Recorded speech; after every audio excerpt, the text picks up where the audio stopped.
Good evening, everyone, and welcome to the Talk Vermont, formerly the Racism in America Forum, sponsored by the Vermont Racial Justice Alliance, Mount Mansfield Community Television, and Good Shepherd Lutheran Church in Jericho, Vermont. My name is Arnold Isidore Thomas, and I am the pastor of Good Shepherd and the moderator of the Talk Forum.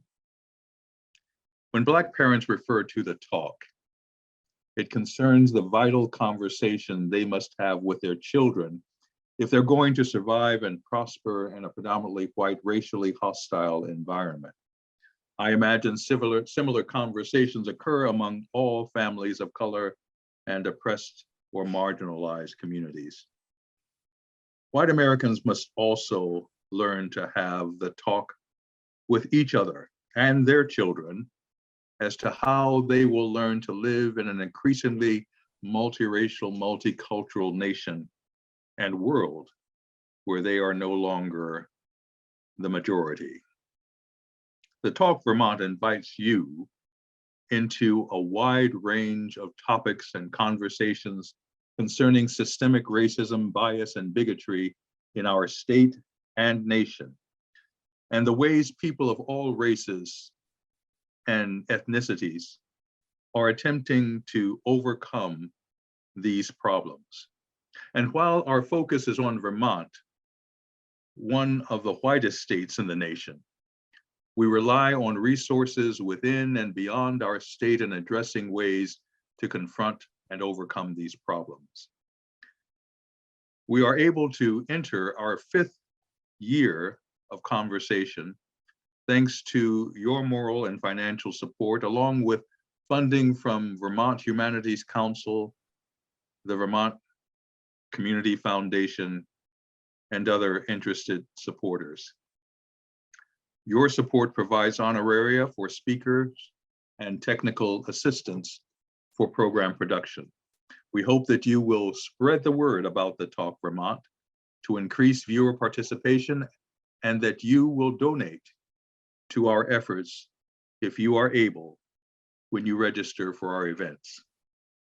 We start this program year with a series of pre-midterm election meetings, the first featuring Black Republicans who continue to define and direct their cause, either in conformity or at odds with the objectives of their political party, especially in the era of Donald Trump. Our second program, scheduled for October 12th, will invite members of a 4,000 plus progressive LGBTQ church in the heart of Red State, Texas, to share their experiences, hopes, and challenges of living, working, and worshiping in a state where their way of life and existence is often threatened. The third in this pre-midterm series on November 2nd will include a panel of Black Democrats who, like today's guests, will share their hopes, objectives, and challenges as members of the Democratic Party. This evening, I am delighted to introduce members of Black Braver Angels Network, Peter Bell, Ron McFarland, and hopefully Janelle Burke, who will join us. They will further introduce themselves when they speak. Black people have been part of the Republican Party in America longer than any other community of color. And the party itself has gone through many incarnations since its founding as an anti-slavery political movement. Prominent African-American Republicans include Frederick Douglass, Booker T. Washington, Senator Edward Brooks of Massachusetts, entrepreneur and presidential candidate Herman Cain, civil rights activist James Farmer, Secretary of State and head of the Joint Chiefs of Staff Colin Powell, Secretary of State Condoleezza Rice, and former chair of the Republican National Committee Michael Steele, and Supreme Court Justice Clarence Thomas. In Vermont, the highest ranking Black Republican is State Senator Randy Brock, who is head of the Vermont Republican Caucus, who can't be with us today due to his campaign for re-election. We're here to hear what are the hopes and challenges Black Republicans are experiencing today, especially in the era of former President Donald Trump, who continues to heavily influence the direction of the party. We shall devote the first 30 to 45 minutes to remarks from our panelists and the remaining time to questions, answers, and discussion with you, our viewers. Peter, Ron, and hopefully Janelle later on, I thank you so much for joining us this evening. Peter, let's start with you and then with Ron to tell us a bit about yourself, why you are a Republican, as well as the hopes and challenges you encounter as an African American in the Republican Party. Good to have you with us. Thank you so much, Reverend Thomas, for inviting me to be in your forum tonight, and I welcome all of the participants as well in this Zoom conference call.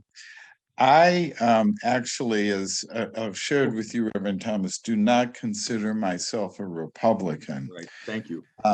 I do consider myself a conservative, however, and we can elaborate a bit on that as I introduce myself and as we get deeper into the discussion.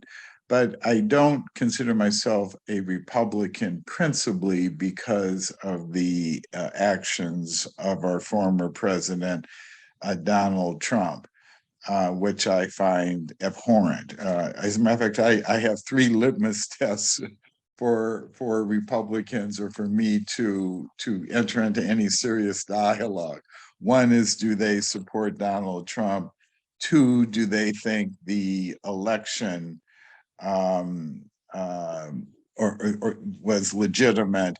And the third is do they believe that COVID is valid? I'm sorry, and the fourth is, do they believe global warming is a real phenomena caused by man and the like? If they can't find their way to agree on those principles, then I find it hard to have serious discussions.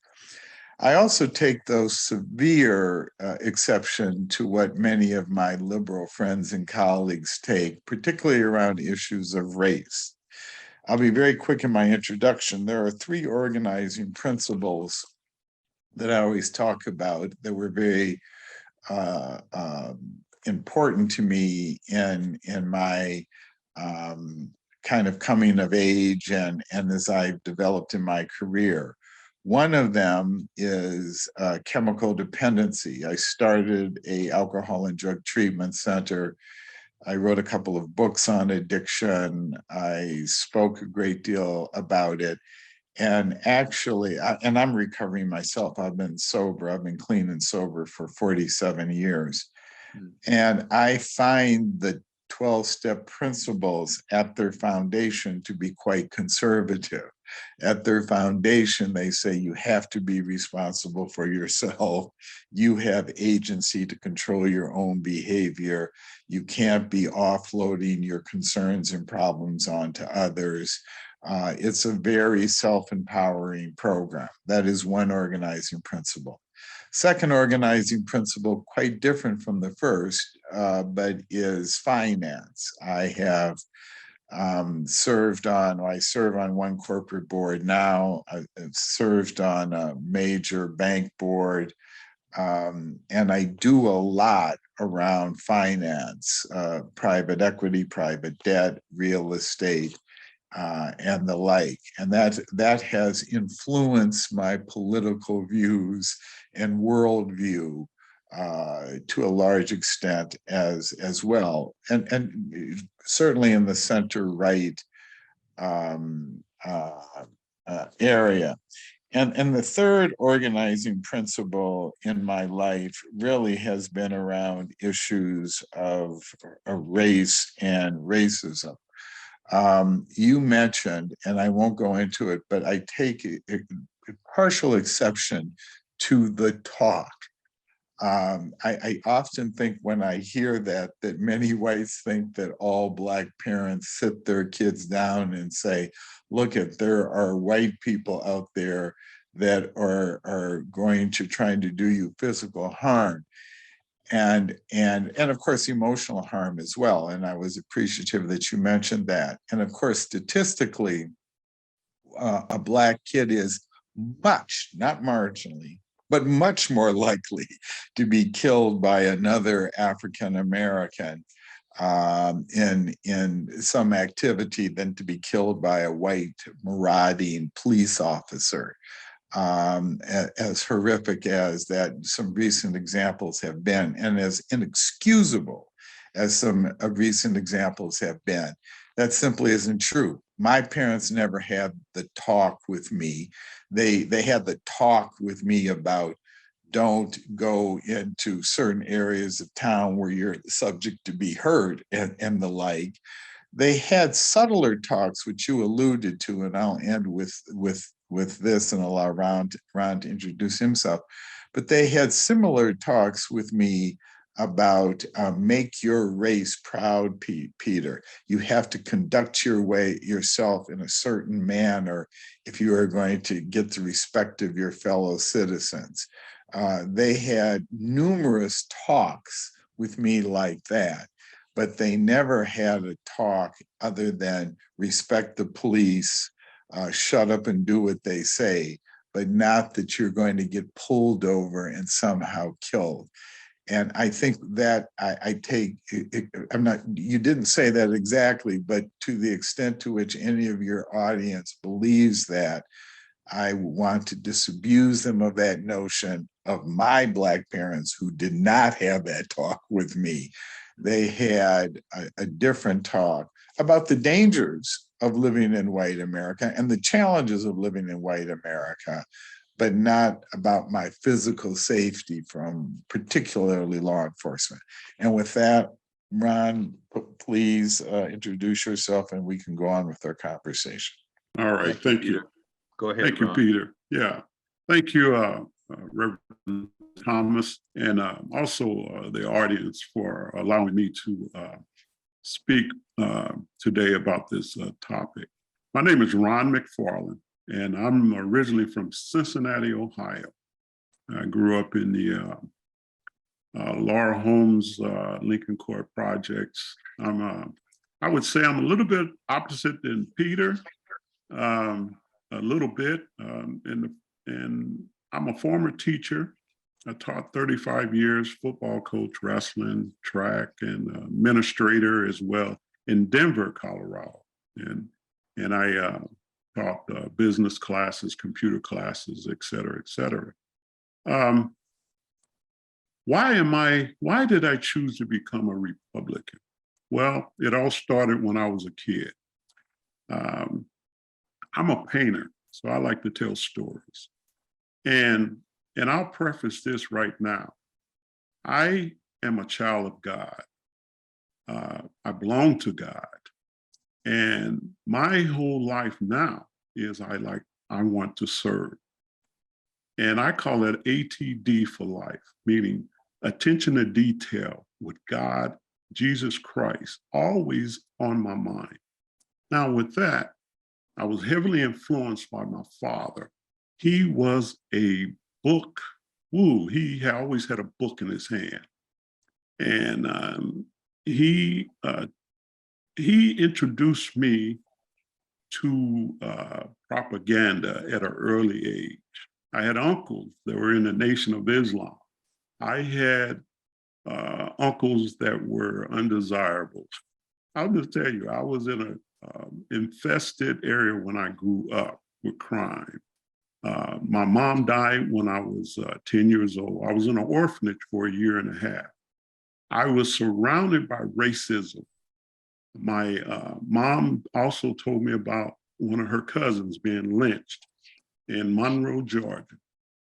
Heavy influence on me. I became mean. I would say I was racist. I would say I was hateful. because of that. And how did I become a Republican?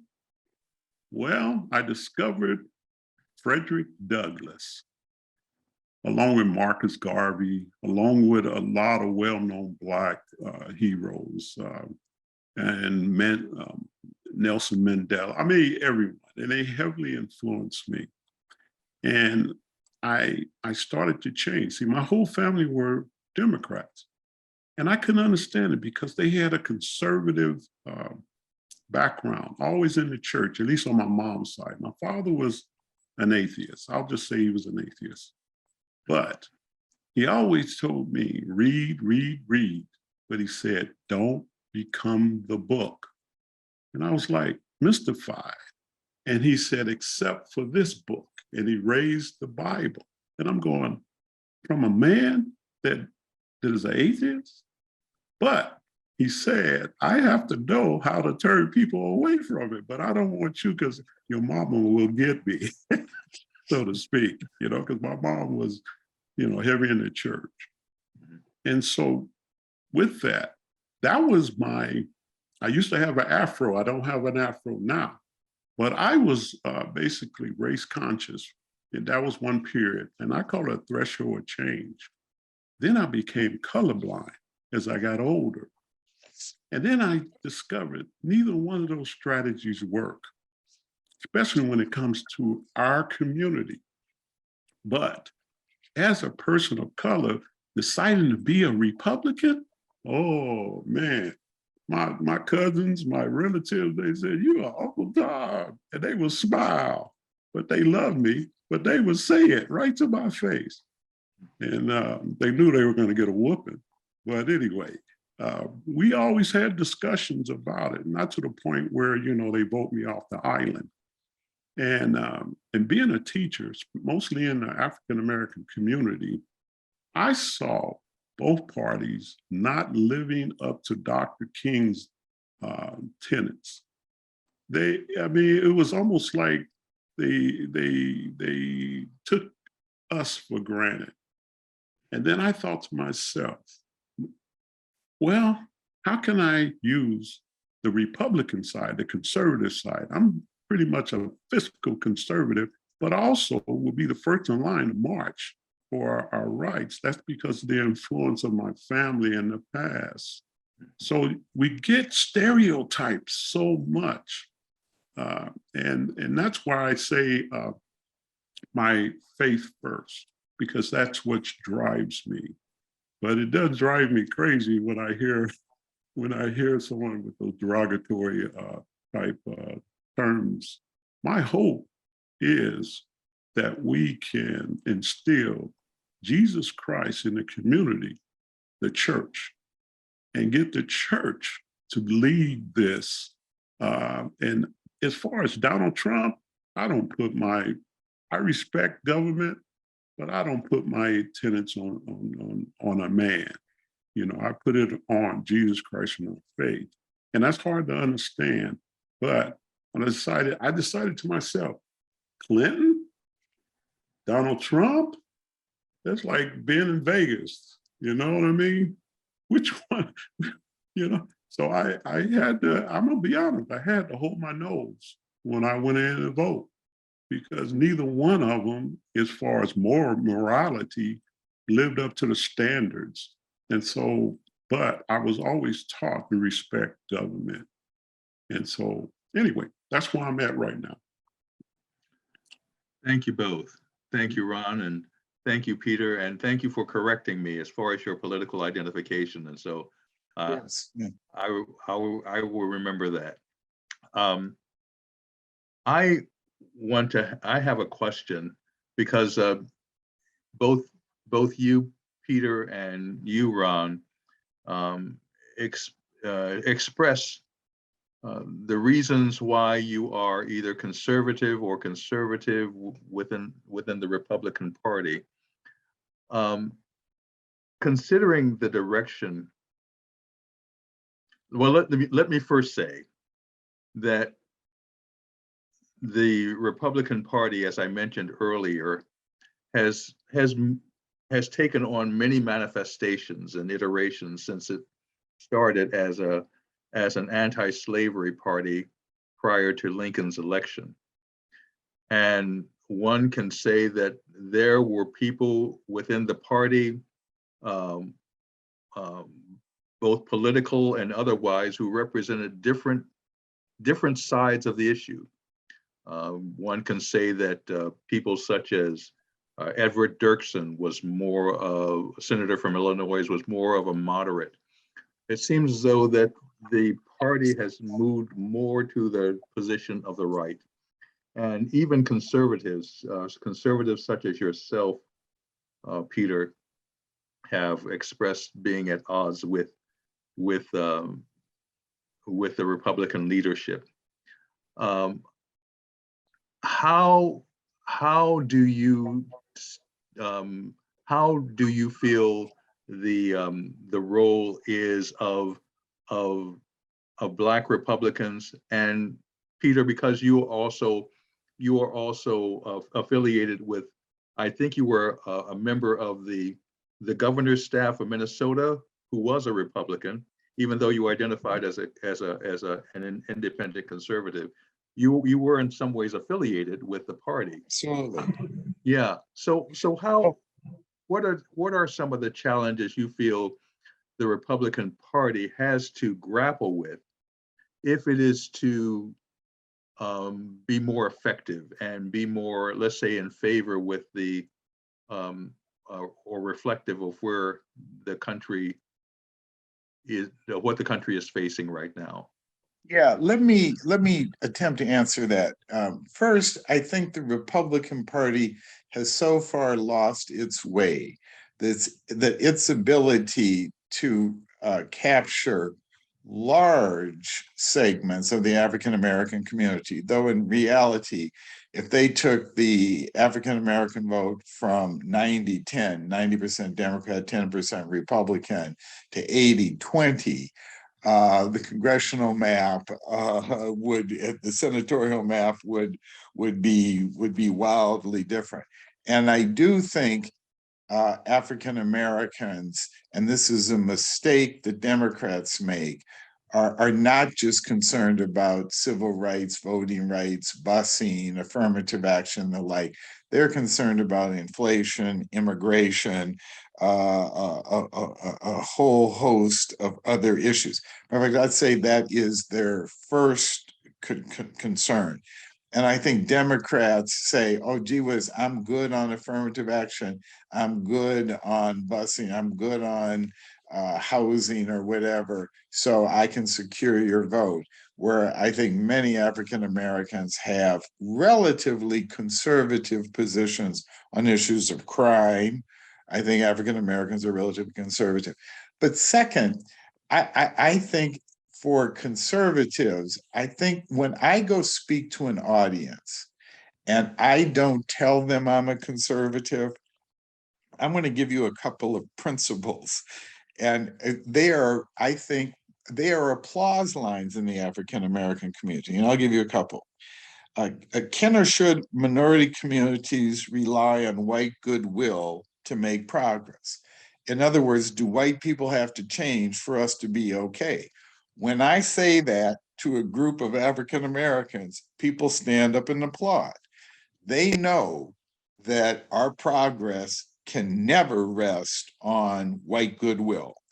And I think the left says virtually all of the progress we need to, they don't believe in Black agency, or they never talk about that. If you press them, they say, oh, yes, you do have to go to school and you do have to learn to read. You have to delay gratification and not have children out of wedlock and work hard and practice the vigorous virtues. What they say is they talk about that white people have to change. White people changing will never, that's an applause line.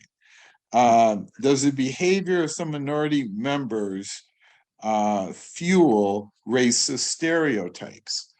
I believe that the 32 people on this call today, when there is a TV news broadcast of a criminal activity by an African American, it wipes out any goodwill that this or that the one by the Democrats will do times 10.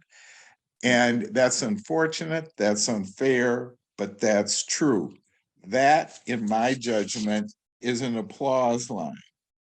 When I say racism is a mile wide, but only an inch deep, that is the applause line.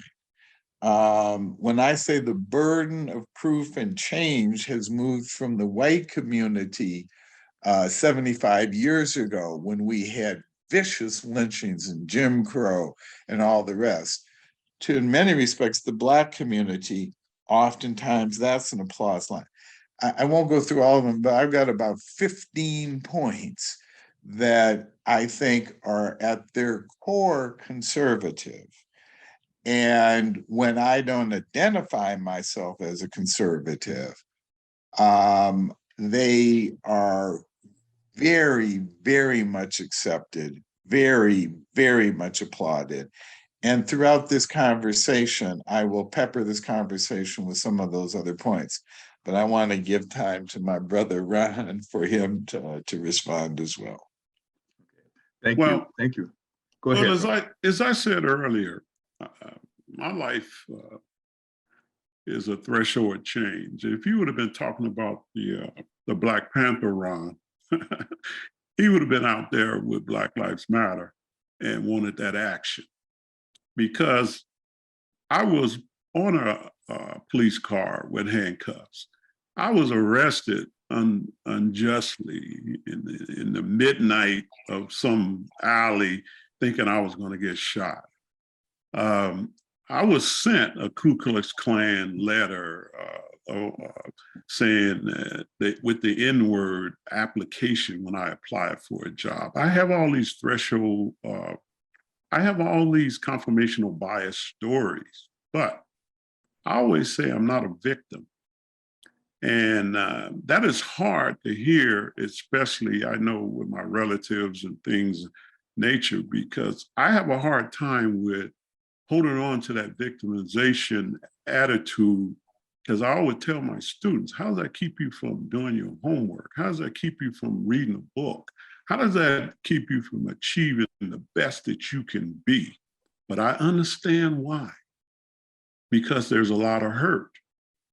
And what the Republican Party needs to do, okay, they can't take me for granted and think I'm an undercover FBI agent because I happen to be a Black Republican. They view me differently, and I can feel it.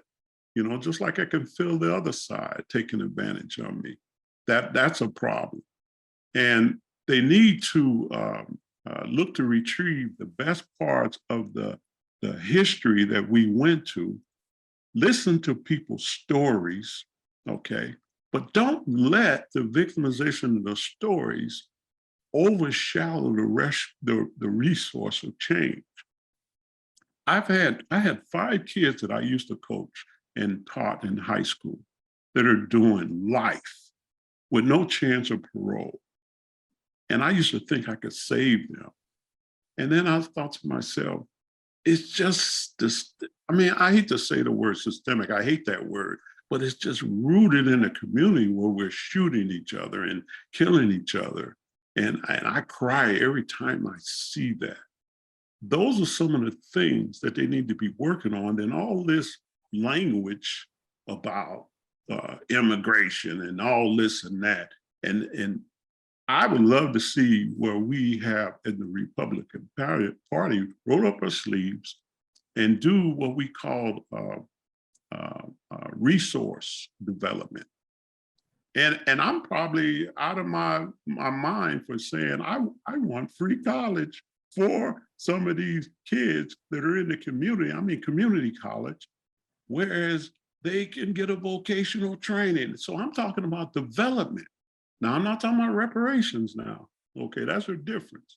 Because when a young man can barely read and a young man can barely get a job, what are they gonna do? Drugs, I mean, violence. And I actually am tired of it. Now, What can the Republican Party do? Quit looking like you're wearing a white hood, okay? It's viewed that they're racist. But I have to say, because of my religious background, they're not. But propaganda promotes that. And we need to do just like with my father and different mentors that I've had. Use your own mind to decide. Don't let the media, don't let the community as a whole tell you what another man is on his mind. If you can read somebody's mind, then we need to go to Vegas together. You know what I mean? But those are some of my thoughts on it. We can get deeper because there's things that are working on the local level, and local African Americans are doing some great job. But man, we need to find something, or we're just going to be in this revolving door, and not listen to the tenets of Martin Luther King. And then we say, we shall overcome. Well, what are we going to overcome? We're going to look in the mirror and say, let's roll up our sleeves and get it done together, instead of like saying, well, why are you a Republican? Black people aren't Republican. That's nonsense. I'm a man and I can choose to be either way. I just happen to want to do it this way. And I have passion for it. And I'll continue until the last breath that I'll try. And I mentor kids, I do all those different things in the community, not just to say this, to push the right buttons, but that's part of my want to serve. And then I believe in the Constitution too, but the Constitution is, when you say that, automatically it rings that bell of Republican, you know what I'm saying? But think about it, maybe they don't think, well, anyway, that's all I have to say. Well, you said a lot, and I appreciate it. Yeah, thank you. There's a question from Aaron that I want to have raised, but before Aaron, you raise that question, I need to acknowledge that a Pew Research survey recently indicated that the majority of Black Democrats tend to identify as moderate, and I think that's something that a lot of people do not realize. Yeah, they think that many blacks are in Black Democrats, especially, tend to be progressive or liberals, when in fact the majority tend to be moderate. And about 25%, according to this survey, about 25% is conservative, around 40-something% is moderate, and the remainder tends to be liberal.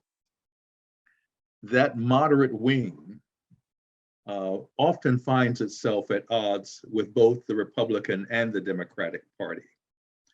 Yet I think that's the wing in which both Republicans and Democrats are trying to court to their side for various reasons, well, for various obvious reasons.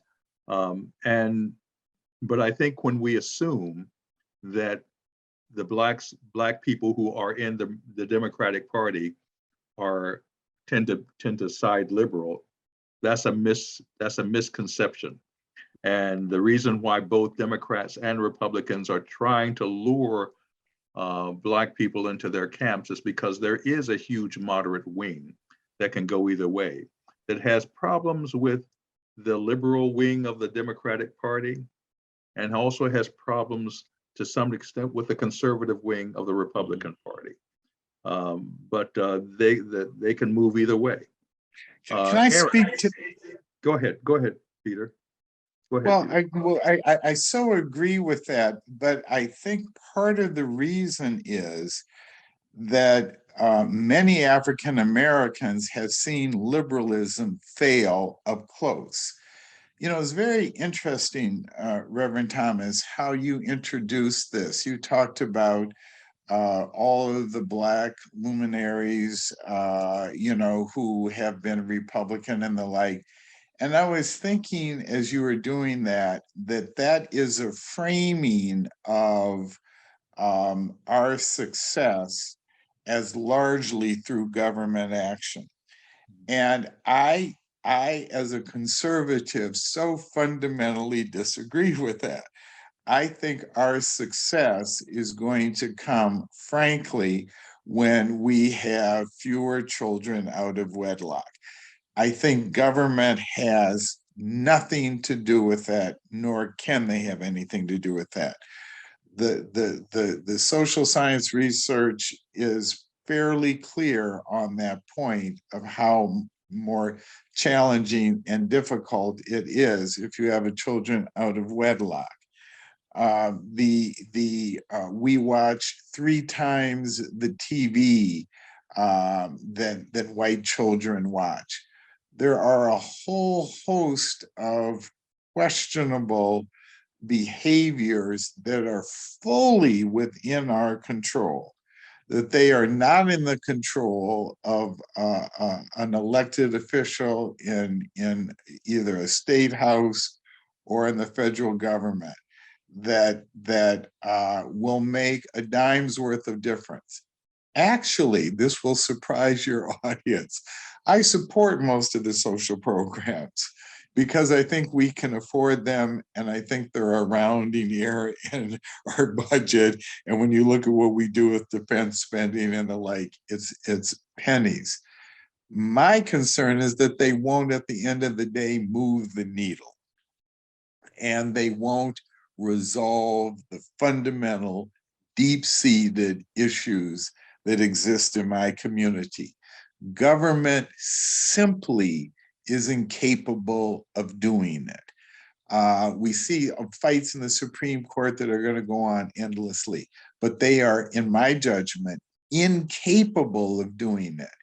And so even the framing of the discussion, and I know it's the political season and the like, and I do respect that, and I'm very much engaged in politics. I was in the cabinet of a governor and all of the rest. But I, at the end of the day, don't think that's going to move the needle in the African American community. I view that to the tip of my toes. I profoundly believe that.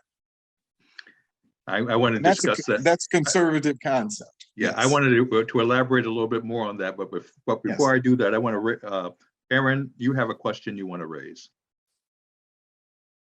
Yes, thank you, Ron, and thank you, Peter, for being here tonight and expressing your views. I did have one question.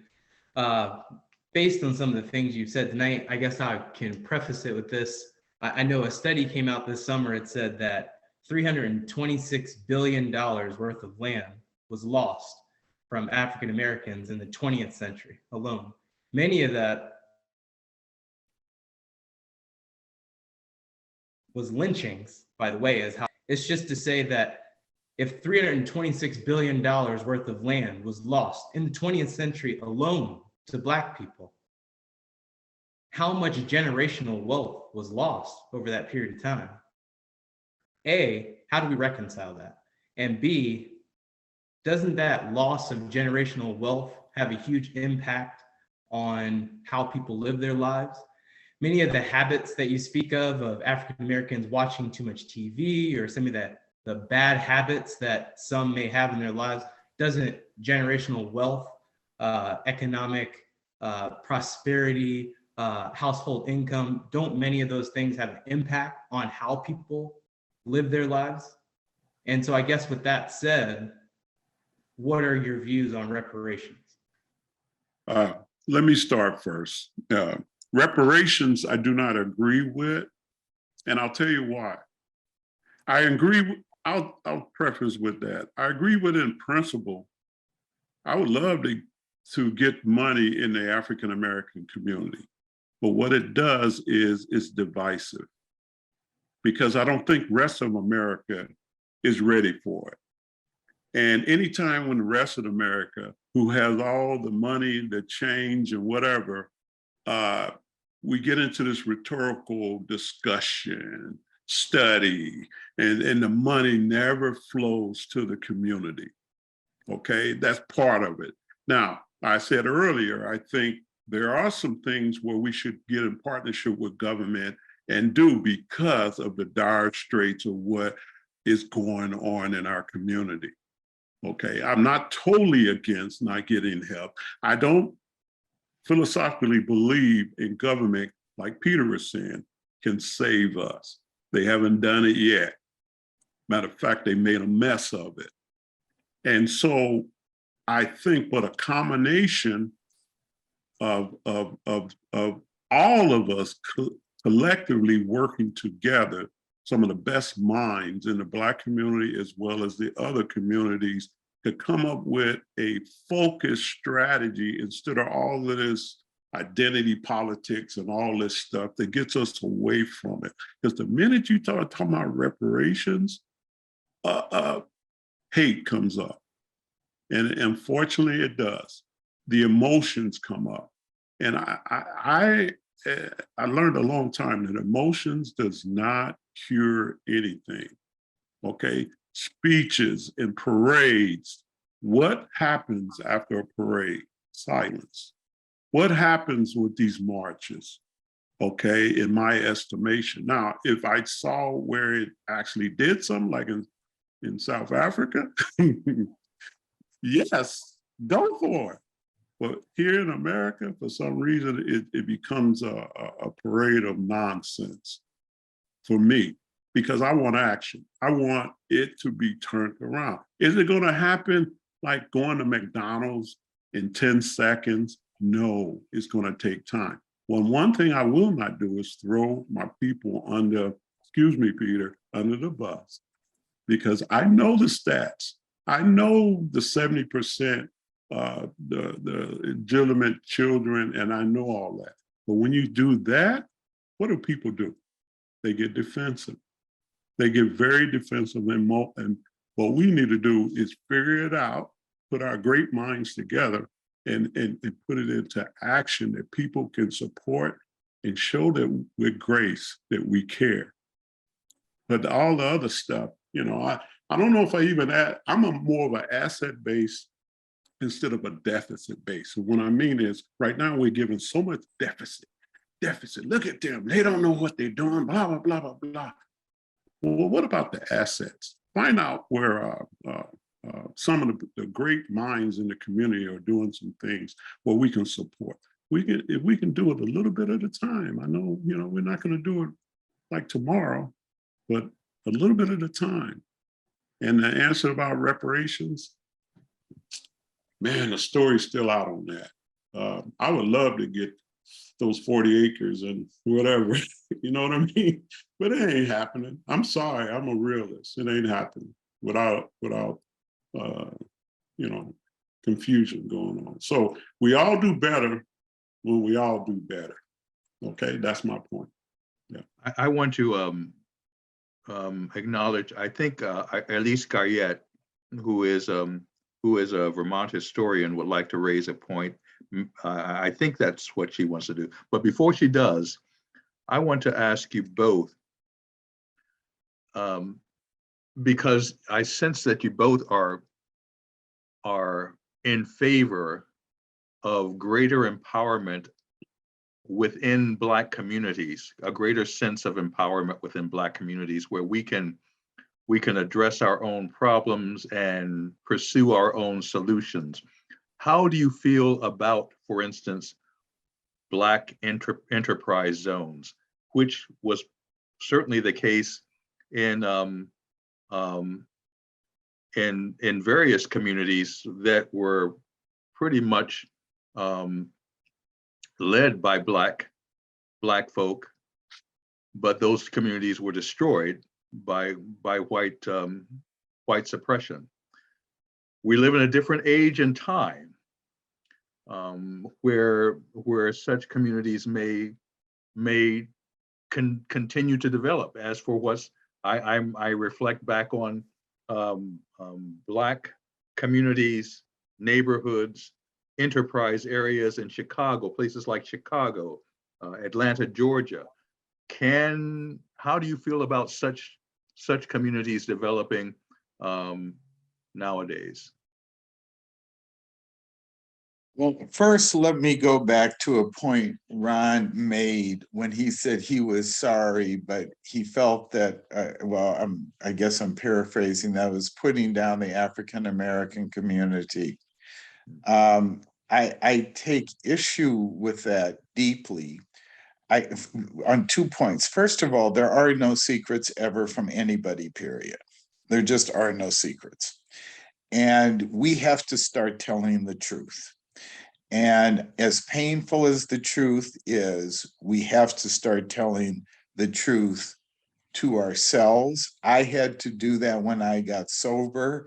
I know no one who gets sober that hasn't done. I know no one who hasn't changed their life, that doesn't have to look in the mirror and say, I have to take responsibility for myself and move forward. I can't offload that responsibility to anyone. I will not apologize for that. I believe that firmly and strongly. As to your question of, by the way, with reparations, this will surprise the audience as well. I think a legal case can be made for reparations. I think we were enslaved for 400 years and gave free labor. I think it would be extremely divisive. And I think what it would do is, we are already a victim society where everyone has agreements. I think it is acknowledged that we're at the head of the victims' Olympics. We are at the head of the line, but the Asians have their claim to being the victim. Women have their claim to being the victim. You said that you're going to have a presentation on by a gay, lesbian church. They have their claim to historically being a victim. And everybody, and when you have that mindset, I think you see the destruction of a society. I put that problem on the left. I think that problem, now I put virulent racism, frankly, on the right, but I put the problem of being a victim and how destructive that is on the left. I don't think we're ever going to be able to come together, come of one mind. I have been hearing that for 50 years. Why don't we come together, put our best minds, get it together, get behind a leader? That's never has happened, ever, nor is it ever going to happen in this country. And I'm sick of waiting for that to happen. When I decided to turn my life around, I didn't wait for anybody to give me permission. Zero. Did I ask anybody's permission, white or black? And I think that kind of attitude is the only way you can move forward. Finally, I am an old-fashioned integrationist and a simulationist. I am a child of the West. I believe in the West, and I want to have people who come to this country and are in this country to have a melting pot dynamic. I want African Americans to have a racial identity that is closer to the ethnic identity that the Irish have. That yes, they think about it, it's important, but they do not dwell on it. And it is not the central organizing principle of their life. When it is, I think that we are headed toward ruin, which we have been for the past 50 years. I'll try to be brief, and I think everyone has perspective on all issues. I just have a perspective of, I've tried that before, where I got in people's face and I pointed out their deficits, and they weren't listening to me. They just weren't listening to me. And so I just decided to make a personal choice of not doing that, but just trying to do action items.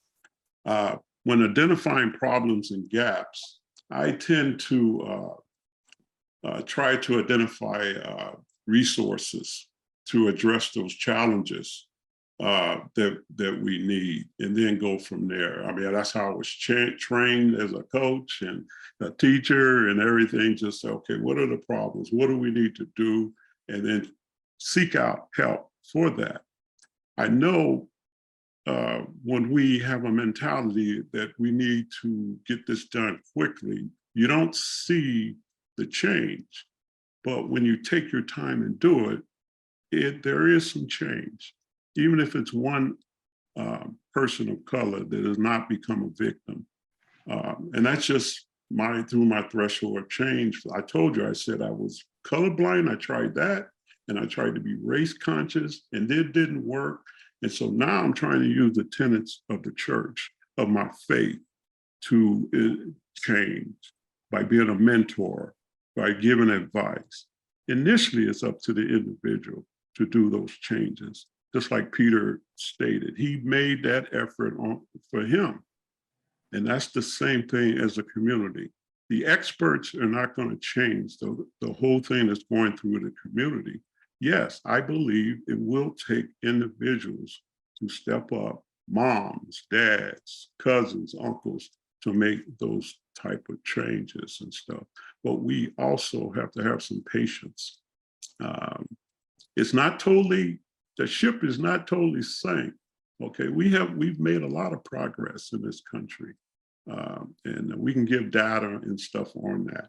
But that's assume that everyone has a personal agency in it, and they want to be positive, okay, to do it. So anyway. Thank you both. Elise, you have a question.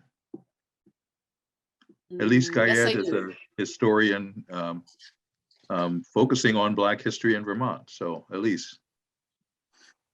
Yes, hi, thank you. You know, I'm so worried about the educational system in this nation. You know, I understand that stress hormones really spike after every incident of discrimination and prejudice, and nobody can do their best work under those circumstances. And I understand also that Republicans and conservatives feel that the government cannot fix any of these problems, that it's somebody else going to be fixing this. How do we fix the educational system so that kids aren't constantly under stress, and that they can move forward and they can do their best work? How do we fix that? You don't think government has any hand in that? Let me here in Minnesota, I serve on the board of the largest sponsor of charter schools in the state of Minnesota. And our charter schools are some of the highest performing schools. Incidentally, Catholic schools historically have done a tremendously important and had a tremendously impactful role in the education of Black children. Matter of fact, when you look at many Black politicians and business leaders, many of them went to Catholic schools. That's a dirty little secret that we need to say. I would radically, I think government should pay for education, but much like higher education and getting a loan, which has now been forgiven in part by this administration, but not getting a loan or getting a voucher to go to a school that you choose is something that I would be strongly supportive of. They did that in New Orleans after Katrina, and their education system changed in a very positive direction. Many African-American parents support that, but the elites in the African-American community reject it, in part because of the power of the teachers union. So you have the Congressional Black Caucus, many Black, particularly Democratic mayors and governors oppose expanding choice in education. And I think they are working to the disinterest of their Black constituents.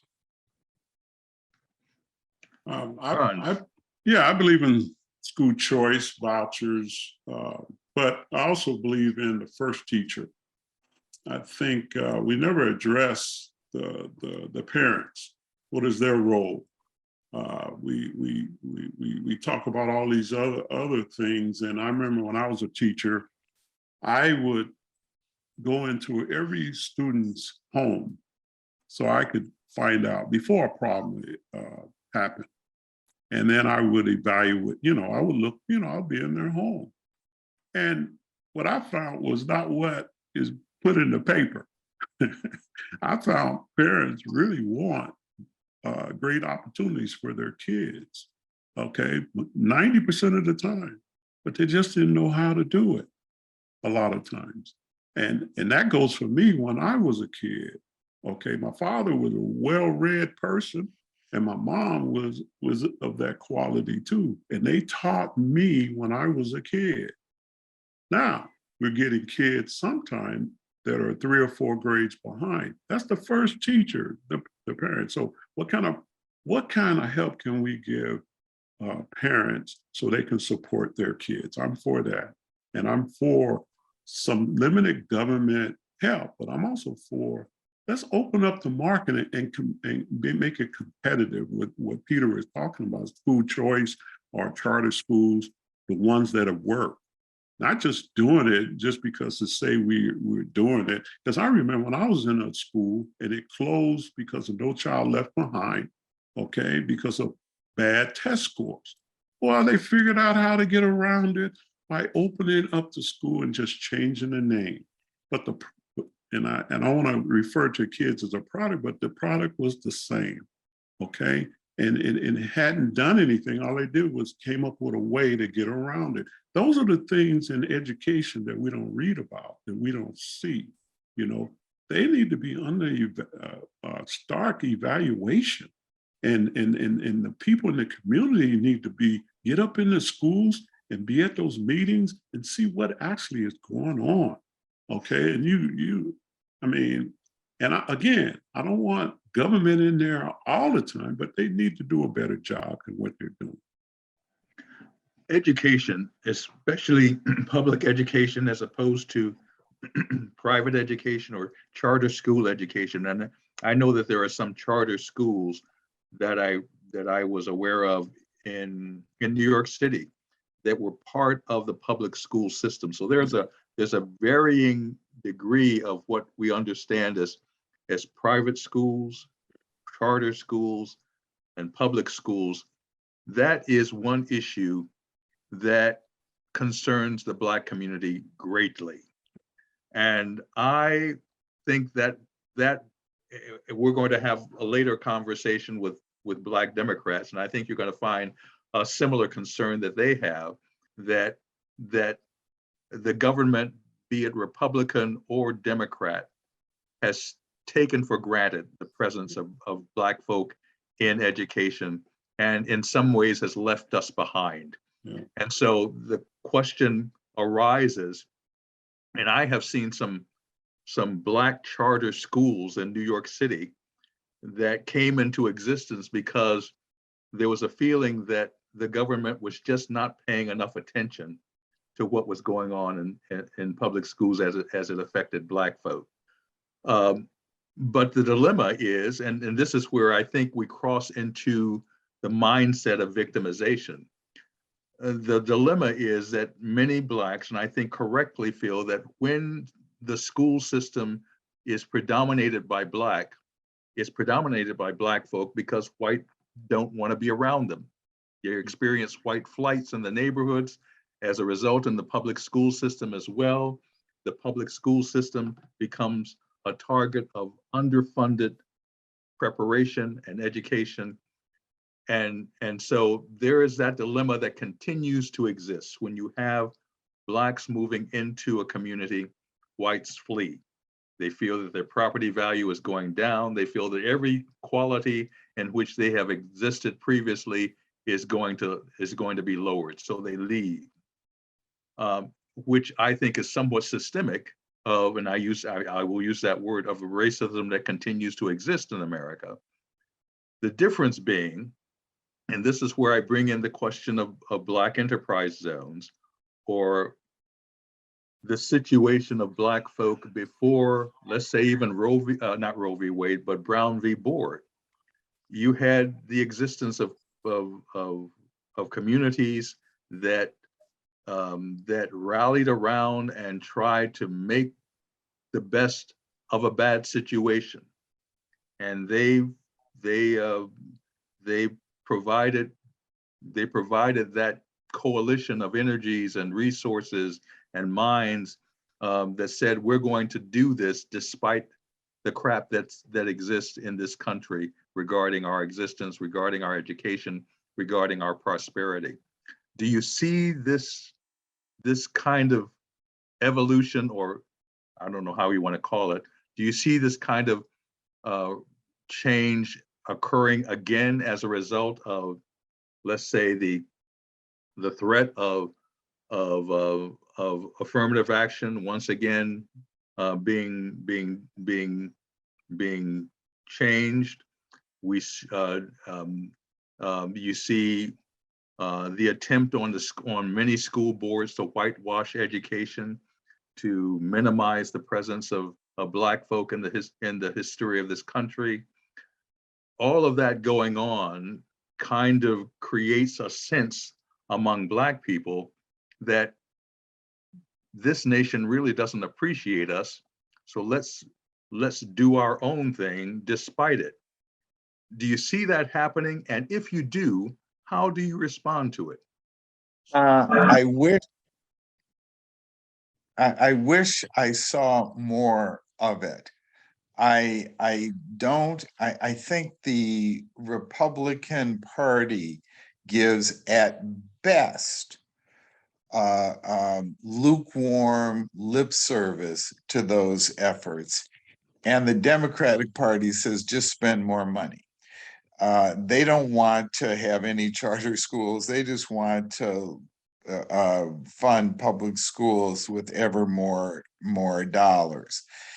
And I don't see, and I so agree that one of the things that is lacking in the African American community is an indigenous entrepreneurial class, where people really are working and trading together, loaning money to each other, lending circles, if you will, those type of activities. And I don't know any culture in the history of man that has developed without an entrepreneurial class. The best and the brightest in the African American community tend to be kind of like me, worked in government. I mean, I'm in the private sector now and have been for the past 20 years, but I came up in government and social services and the like. And I think that is destructive for a community. So I don't see that happening. I really wish that I did. I don't see the Republican community, the Republican Party is genuine in the lukewarm lip service they give. And the Democratic Party is almost as bad, with just wanting to lavish more money, which I think is a fool's errand. Ron, would you want to respond in some way? Thank you. Yeah, I think that in principle, the concept could work, but I think also that people are, groups and organizations are at different levels of knowledge, sensitivity and development. So it's needed, but you touched on past history. Past history is because of segregation. And like you alluded to, they did it themselves. They didn't wait for the government to come in on their horse to help them. So I was when I talk about the Black community, a Black lady said to me once, where is the Black community? Where is that located? Because we use that term, and where is it? I mean, we have so-called leaders, but where is it? So I would applaud if we could do it, but I'm not sure where it would start. A grassroots conversation on it, or get some, as soon as you start dividing this country at this period, because we're not back in the past. We need to be sensitive to the past so we don't do it again. But once we get over all the noise, see, the noise buries the resource of change. So when we say, okay, zones in the Black community, then you're going to have another group that says, well, what about mine? What about this? And what we do is say, how can we do that for America? Change the mindset. It's like in the church. We don't say that only Black people, only white people are sinners. We say everybody is the sinner. You know, I mean, so let's try to attack it in a different way. I'm thinking, I'm going to help the brothers and sisters, but I'm speaking, whereas I don't invoke the emotion, so the emotion gets in the way for what we need to do. And so that's what I mean by asset-based. Okay, we have the deficit, we have all these problems in the community, we need, the government is not just by itself going to solve it. So what we do is say, okay, how can we help America? Because if we help the Black community, we help America. If we help the white community in this now, we help everyone. That's how Ron, you and I agree on a lot. Well, we just say it a different way, Peter. I'm just, and that's all. It's just that I've been in the trenches too much, and then a lot of time I hear all the noise and I don't see the action, and it gets frustrated. I start growing hair, and you don't want to do that, But anyway, let's bring a couple of more voices into the questions. Yeah. Al Wakefield.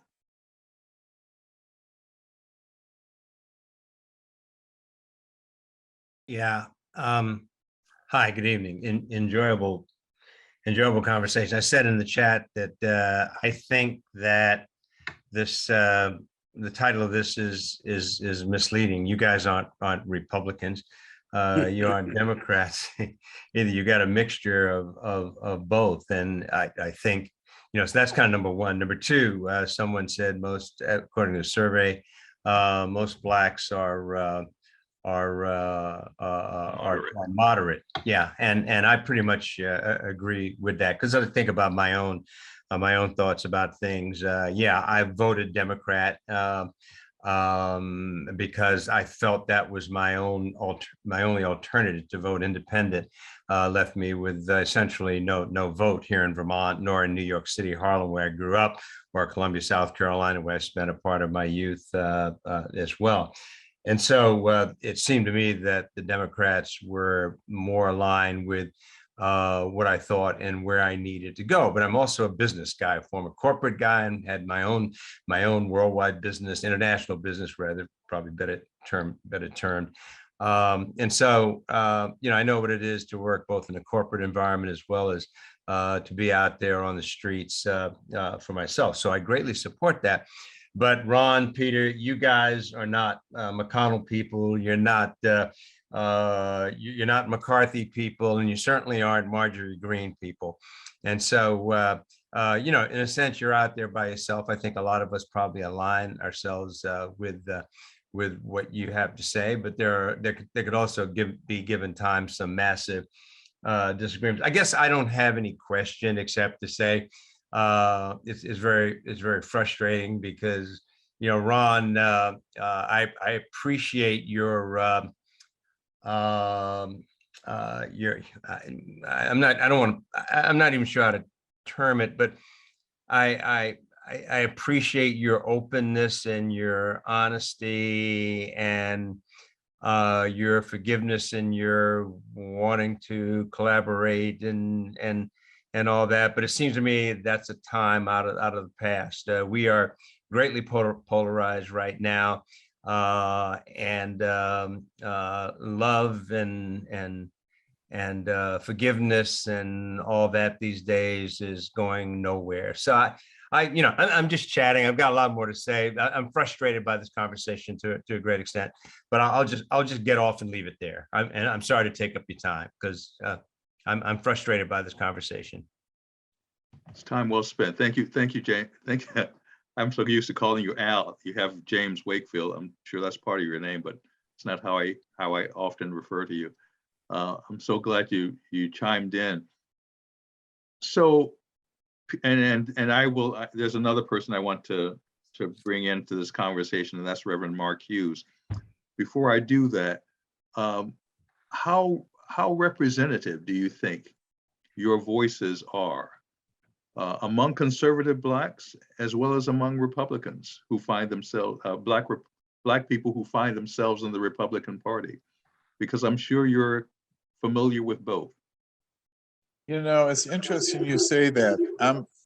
I'm part of a Black organization here in Minneapolis, statewide, called Take Charge. It's started by an African-American guy.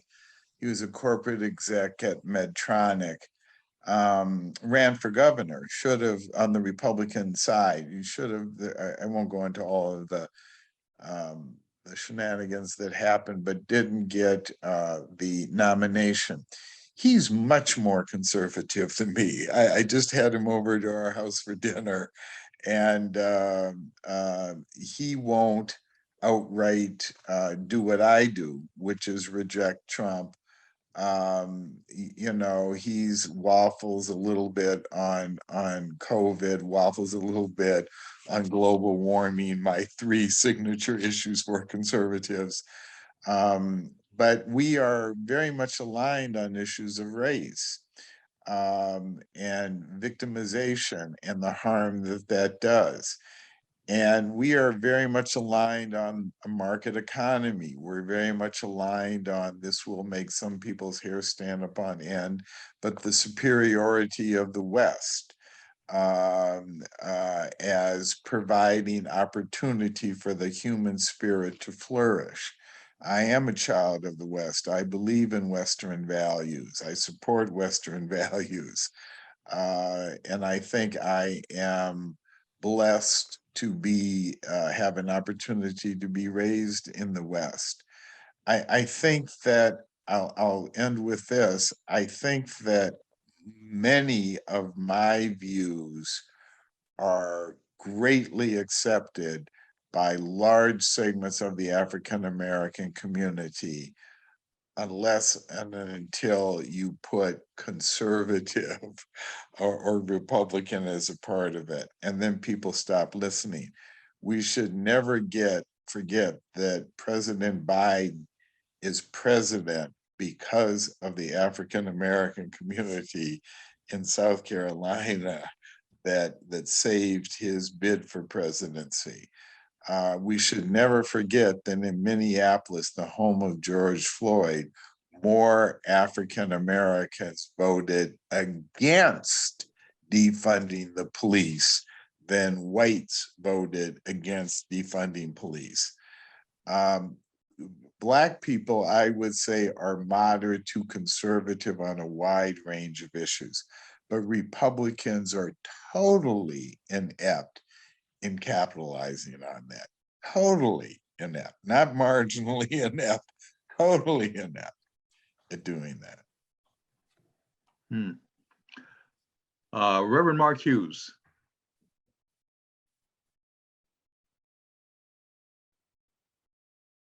Good evening, Peter and Ron. It's so good to have y'all on with us today. I see some of our folks here are expressing a little frustration. I, as a former Republican, somehow or another, I think I have a little bit more of a maybe you could call it, I think it's kind of arrogant to call it patience. Maybe it might even just be some developed emotional intelligence. I think it's important to understand that the first president I voted for was Ronald Reagan. And the second one was George H.W. Bush. And those were my first two national elections. That goes to tell you, you guessed it, I'm about 59 years old. I'm a retired Army officer. And also was in a 20-year interracial marriage, have interracial children. Grew up in the church, minister. Ron, I don't know, are you in Iowa, Ron? Yeah, I'm in Ames, Iowa. Yeah, I'm from Waterloo. I'm from Waterloo. Okay, good. Yeah. Got a lot in common with, both of y'all. I think a couple of things that I know and understand about this conversation, which I think is actually a really good conversation, is first of all, Republicans and or conservatives are not a monolith, period. Secondly, Black folks are not a monolith, period. So there's some, it's a paradoxical conversation that we're having in a way, particularly in a, in a liberal state, here in Vermont. I'm a retired Army officer. I've lived in 17 states and 4 countries. I lived outside of the country for 10 years. And I'm probably one of the most staunchest activists in this state for racial justice. And I say that unapologetically. While at the same time, all of these, there's a whole lot of things that can be true at the same time, And I noticed that there are a lot of assumptions that I'm just going to say the left makes about the right, and a lot of assumptions that the right makes about the left. And as a result, there's a lot of expectations. I've even heard some of them come out in this conversation today. Just statements that are being made, some statements that are being made, and not being critical of anyone's comments or anything like that, but just observations that are being made that are really relatively presumptive. That because the statement is based upon a paradigm or a assumption rather that the left is fill in the blank or vice versa. So yeah, really interesting conversation. I think, I just want to applaud both of y'all for showing up. I appreciate you. I would love to catch up with you offline, get some contact information if I could be permitted. I like the idea of having those tough conversations, given an opportunity. If we were offline, yeah, I'd engage you. We'd have some conversations and we talk more about some stuff. But I think really this is the place just to thank you for showing up and also let you know that I appreciate your perspective. And also, I think the only thing that I would, just offer a challenge on is my observation, having, been a Republican and conservative, and in many ways still a conservative in some ways. I go figure that out. I have no party affiliation. I've been Democrat. I've done that. I've been the whole party thing. I've been Republican. I've been progressive. They all suck. So it's kind of I think there's a lot of time people are spending talking about what they are or what party they're affiliated with or what their particular persuasion is in terms of their politic. And maybe we're not spending a lot of time. And there's also a deep analysis that's in play here and across the United States. People are saying, here's my analysis of this, here's my analysis of that. What I've noticed since I've been further over to the left is that I've been more action oriented and I've had the opportunity to engage in actually make differences in communities and change lives. And I think that a lot of the rhetoric, if you will, and I should pause there for a minute and say, I've also heard a couple dog whistles that I just want to flag that. But the rhetoric that comes from the left, I think some of it is, much of it is tied to action. And the rhetoric that comes from the right seems to be mostly rooted in what we can't do, why we can't do it, why it's too expensive, or so on and so forth. But I don't see a lot of just assertive action on the right to, now I'm talking about is as it pertains to the Black community. Those of us who have these conversations, those of us who are Black, who are on the right, and even our white brothers and sisters who are on the right, and we're having these conversations. I don't see them facing these issues and saying, so this is what we're going to do to resolve racial inequity in X, Y, and Z. This is what we're going to do. But I do hear them saying a lot about what we can't do, why we can't do it, or why it's too expensive. So again, thank you so much for your time. And thanks for joining us tonight. I I honestly do appreciate both of you. And I would love to engage you and engage with you and just hang out, especially if I'm back in Iowa, Ron. Yeah, I spend more time in Colorado, to be honest, but yeah. Good okay. man. Yeah. I don't know what direction we're gonna go, but the frustration thing bothers me as well. Mm. And that was one reason why I had this whole thing, I'm a fiscal conservative, a reduced government, free markets. We have that elevator speech down on what a Republican is, just like what Mark was saying and everything. And I'm sure our counter on the left side has their speeches and everything. But just over the years, like Mark was saying, I haven't seen really much action. And so I decided for me individually, I would be more asset-based and not blow those dog whistles and things like that, because I just know how I am when I react to somebody getting up in my face and says, Ron, you're not brushing your teeth right, or you're not doing driving right, or whatever. And I frown and I just don't do anything. I shut down. So that is one of the reasons why I talk about my faith and in love and in grace. And, maybe it'll start a grassroots movement in that direction, because it seems like we've tried the other sides and nothing has happened.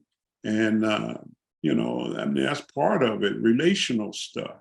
Tell those stories about, I'm all for telling the stories of what has happened to us. But again, it smothers the dialogue, because people are sinful and they say, what about me? What about me?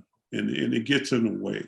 And so, yeah, I would be frustrated too, especially, I guess Mark said, the liberal state of Vermont, like that.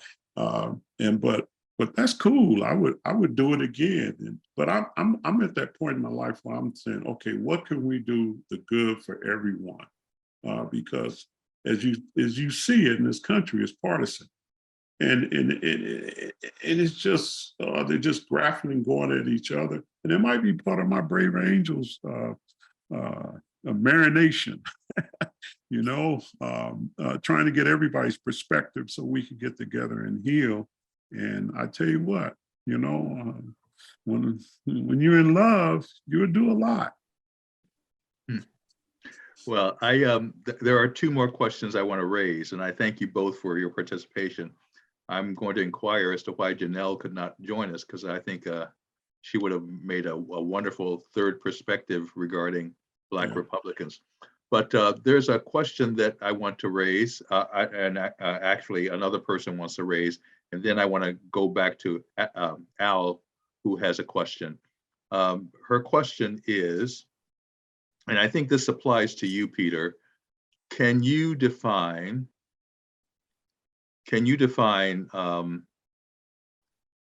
West, what you mean by the West? And I think she was referring to your feeling that the superiority of the West.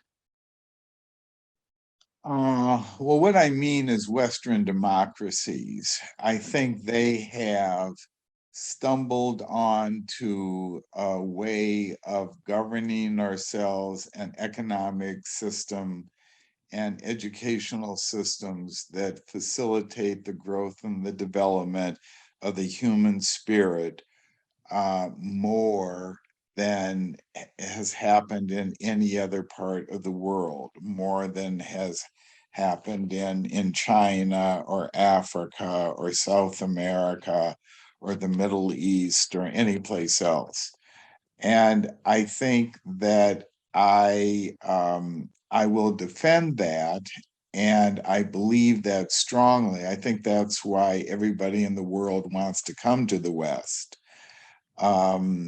And it's self-evident people are voting with their feet all the time because they see the benefits that the West has to offer. And when I've traveled somewhat extensively in Africa, and I was struck by how people termed me as a person from the West. My mother taught she was a teacher, and she taught deaf and blind students, and taught in Africa, actually. She went over there and taught for a number of years. And she remarked as well, it wasn't a welcome home, brother, good to see you, where have you been? It was, what does the West think? I kept saying I could be from Greenland, and it wouldn't have mattered. They thought we were somewhat monolithic in our views. And I do agree with what Mark said about how diverse we are as a people, but I believe the West has found a bit of the secret sauce that facilitates meeting human aspirations the best. Far from perfect, but just better than any other system. And I will defend that strongly. Thank you. Al?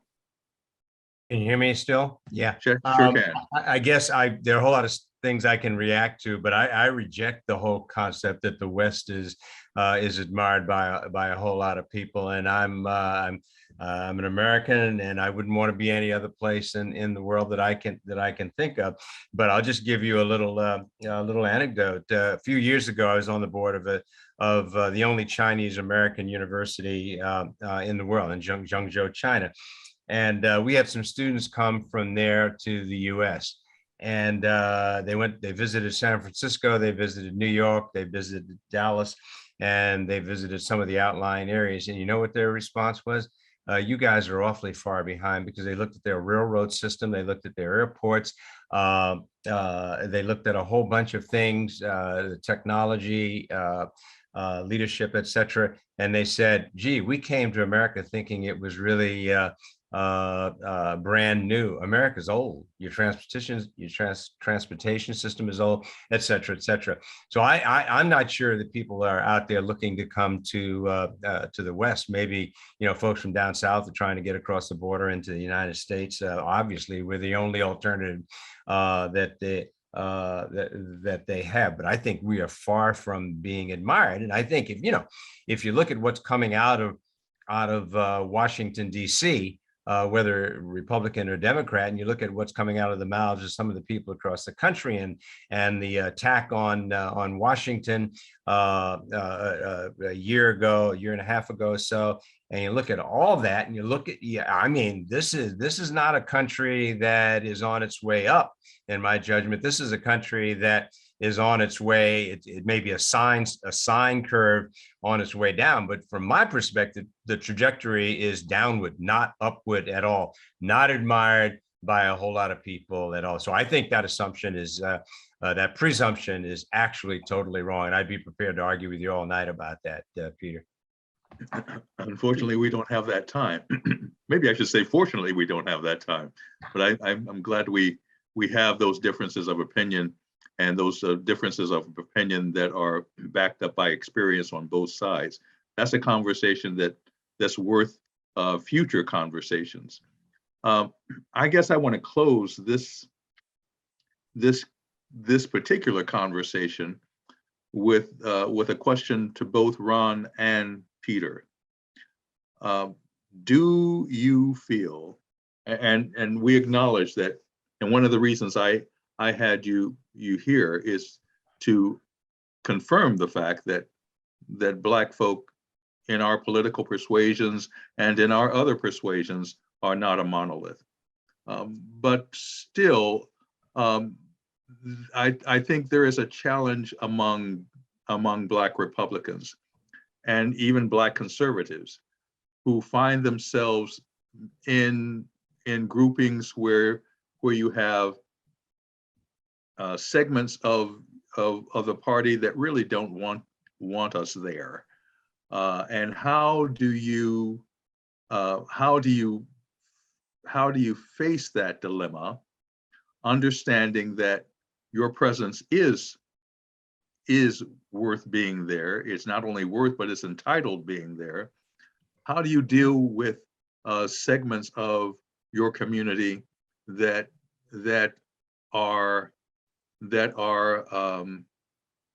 identify with the Proud Boys, or that identify with Promise Keepers, and also call themselves members of your particular party? And I guess, Ron, I specifically ask you that question, even though Peter, I think you can identify with it to some degree as well.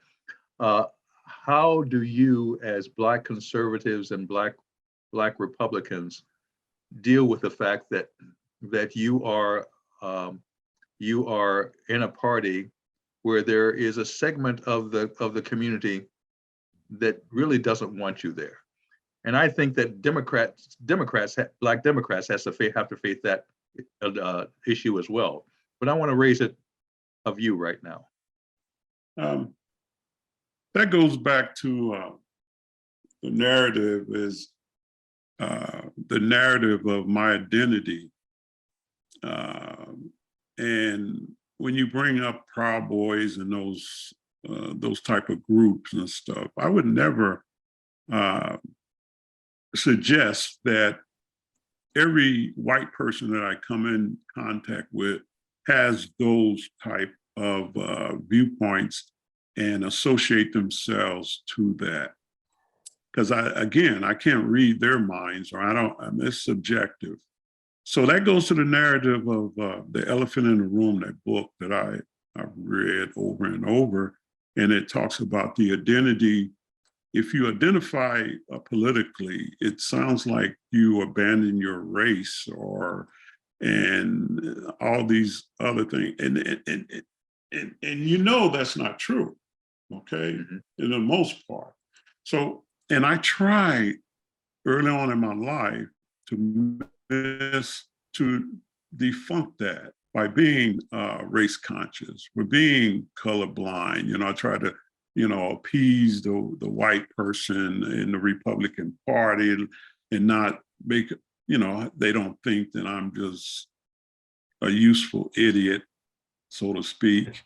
And they can take advantage of me, but I'm an undercover person because I'm always going to support the Black community, which, I will. I mean, because I got relatives, I got family, I got a mother, the whole thing, but not to the point where my values of what I believe in. So I put those first. And so to answer that question, it's very difficult, because I never would think of myself as part of those supporting the Proud Boys. I mean, to me, they're like the KKK. I mean, if you get what I'm trying to say here. But I don't know, I'm kind of talking in a circle. I just can't align myself with that. I mean, I'll just leave it like that. I can't align myself with that negativity. And that's what got me to the point where the frustration comes, because I am looking at it in a different direction. Okay, so. Thank you, Ron. Yeah. Peter. I think it's a very important question. It was one of the things that drove me out of the Republican Party. I think there is a clear racist element in the Republican Party. It is one that I firmly reject.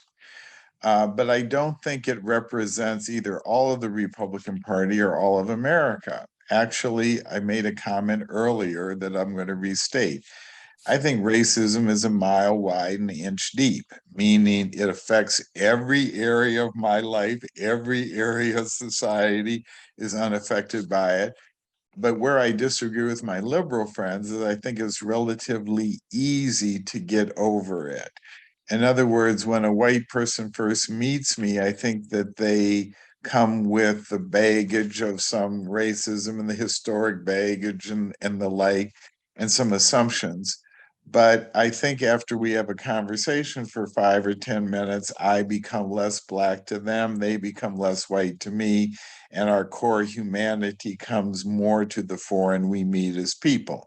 Now, that doesn't mean that if we went into Harlem together, that they wouldn't be white in my eyes, I wouldn't be black in their eyes, and some of those dynamics wouldn't revisit the relationship. But largely speaking, I think racism is a mile wide and an inch deep. And I think my Democratic and liberal friends think racism is a mile wide and a mile deep. And I just think they're fundamentally wrong. And that's a very, very, very big distinction. The second point I will make is I refuse to be identified just as a Black person. I am a male. I am a Minnesotan. I always say I'm a long-suffering Minnesota Timberwolves fan. I have multiple identities that come to the fore and recede at different times in my life. And to say that I'm going to principally put race at the top of my personal identifying characteristics in any and all situations is something that I refuse to do. I am not a Christian. Actually, I'm an atheist. That has an impact on my life, and I think about those issues a great deal. I mean, I won't go into all of the identifying characteristics I have, but there are many of them having to do with class and race and nationality. And I'm a Westerner, and I would vigorously debate my friend who says the West isn't held in high esteem and the like, vigorously debate that. But I have a lot of identifying characteristics, and I won't allow African Americans to pigeonhole me that way. I won't allow whites to pigeonhole me that way. I won't allow anyone. It is an important identifying characteristic. It is my number one identifying characteristic, but it is by far, it is not my only personal identifying characteristic. Mhm. Well, Ron McFarland, Peter Bell, I am so appreciative of your being present here this evening. Peter, I know this is your second time joining us, and I appreciate your tolerance and being here for the second time. Of course. It's so good to have you both here.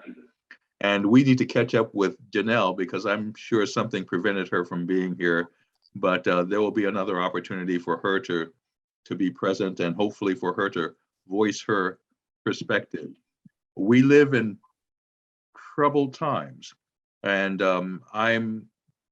even though I am not a Republican, there's a part of me that appreciates the fact that there are people, Black people in the Republican Party, Black people among conservatives, because I think you soften the resentment that would otherwise exist if you were not there towards people of other races.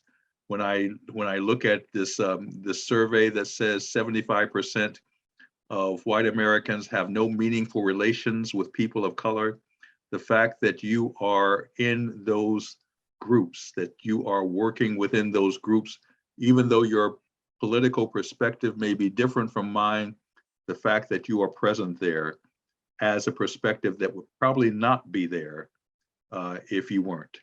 So I appreciate your being here. I appreciate your sharing your perspective, your experience, and we will we will end here, except to say that I encourage those of you who have participated in this session to join us again next week, next Wednesday, when we invite Reverend Dr. Neil Thomas of the Cathedral of Hope in Dallas, Texas, an LGBTQ 4,000 plus member congregation who will share, he will share his, along with members of his church, will share their experience of what it means to be a person in the LGBTQ community who worships and works and votes within a state that that challenges their existence every day. So I hope you will join us, and I thank you for joining us this evening. Be well and be blessed. Thank you all. Thank you very much. Thank you. Thank you. Thank you. You're most welcome.